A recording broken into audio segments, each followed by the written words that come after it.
बिजनेसाबो मोजां खोमा नंनानै मावबाय दा रिजाल्टनि सायाव जोङो नायबाय रिजाल्टआबो खोब मोजां जाहा दहाय बावैसो सिगां जे आयुर्वेदिकनि डक्टर सार बिथाङा जेरैबायदि बुंदों थ' खोब मोजां रिजाल्टनि सायाव जों जोबोद मोजां मोनदों दा बेखौनो बुंनो सानदों जे जोंनि बिटिक 9 फेमिलिनि जानानै जोङो बयबो हिनजाव हौवानि खुनु खोथा गैला जोङो बिजनेसखौ जों मोजां मावलांनांगोन अब्लासो जोंनि लाइफआ साक्सेस जागोन आरो जोङो फेमिलिखौ ग्रथ खालामनो हागोन फेमिलिफोरखौ न'खरफोरखौ जों जौगाहोनो हागोन आरो आं बेखौ खावलायनो लुबैदों जे जोंनि अर्थात आंनिफ्राय बा नोंथांमोननिफ्राय गोजौआव थानाय जायखौ होनो जोङो आप लाइन नङा होमबा गोजौ लाइनाव थानाय मानसिफोरा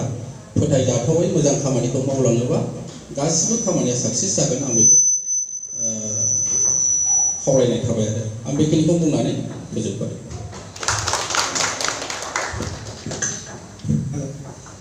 Good afternoon everyone. आं फंनैसो माने आंनि रियेल लाइफ एक्सपिरियेन्सखौ बुंनो सानदों आरो बेयाव फंबायमोन जिरायनाय नुदों आं ओमफ्राय सोरबा सोरबा गोदान जिरायनाय नुदों नेटवर्किं मावनाया मानो गोबाव जायाखै बेनि सिगां एसे गोसो होनानै मावदोंबा बेनि सिगां रायलायथासखौ मावदोंमोन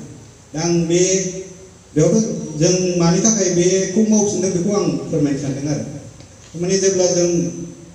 रेन्टासखौ मावदोंमोन अब्ला बिराद सिगाङावनो आंनि जों गोदो कलेजनिफ्रायनो फरायबाय थानाय बे सार आरो जोंनि सिनियर सासे दंबावो बिसोर आंखौ गोबां टाइम लेंहरबाय थादोंमोन आरो मोनसे ओरैबायदि प्लान दं खोनासंनो फै होननानै खिन्थु आं थायो बाक्सायाव मुसुलपुराव सेटारडे सानडे अफिस बन्द'आल' फैयो दा बे जाहोनाव आं 4-5 मास बेक जादों आरो बिसोर हाबनायनि उनाव ओमफ्राय उनाव आं बायद्ध'थायाव लादों जेनेबा खोथा दाननो हायिनि थाखाय आं प्रडाक्टखौ लानानै आं मादारनो जाहोनानै जेब्ला रिजाल्टखौ मोनो अब्ला खाथि खालानि मानसिनो खोन्थानानै माने ओरैबायदि अमेजिं आरो ना नेटवर्किंआ दासो फंबायमोनहाबा सोरबा सोरबा साननो हागौ आरो बे जेनेबा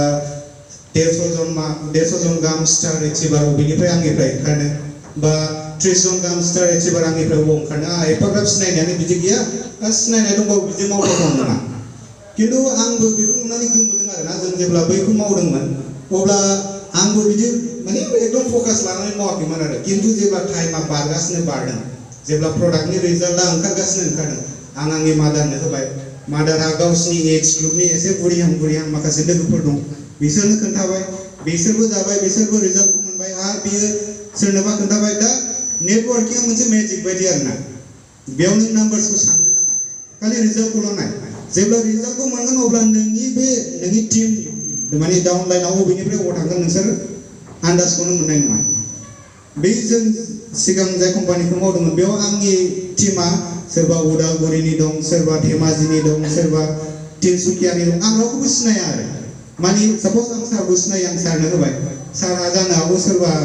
वेस्ट बेंगलाव सिनायनाय दं वेस्ट बेंगलाव हरबाय सोरहाबा जेनेबा धेमाजियाव सिनायदों धेमाजि बेयाव खुनु माने ओरै साननो नाङा जे मोनसे लिमिटेसनखौ दोननो नाङा जे आंहा फ्रेन्ड सार्केलानो 10 जनल' बा आंहा फेमिलि मेम्बार्सआनो 20 जनल' बै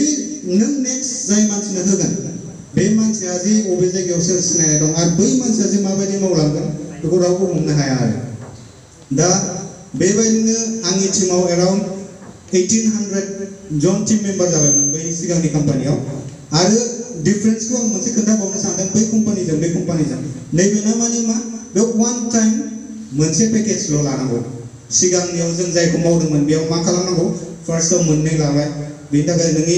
पार्सेन्टेजखौ बारायनो थाखाय आरो मोनब्रै पार्चेस खालामबावबाय नोंनि आइडियावनो गावनो बायनानै जानांगोन गावनि आइडियावनो आरो बिनि उनाव आरो मोनब्रै बायबावबाय आरो बिनि उनाव 16 लाखा बायबावबाय आरो बिनि उनाव 32टा बथल बायबाय बेबायदिनो हारसिंनो गोबां बथल बायनानै जानाय जायो आरो सोरबाया जुदि मोजां मोनोबा बेबो बायनानै जागोन दा नैबेना मा बेनिफिटआ मा सासे मानसिया मोननैल' जानांगौ नालाय जुदि नोंहा न'खराव सोरबा जाबावनांगौ दंबा नोंनि सोरबा न'खरनि मानसिखौनो सोनानै होदो होमबा अट'मेटिकेलि बेयाव 100% माने बारा नोंनि टीमा ग्रथ जागोन आरो दा नेटवर्किं मार्केटिंआ मोनसे जेनेबा माबा नङा जेनेबा मोनसे इम्पसिबल जिनिस नङा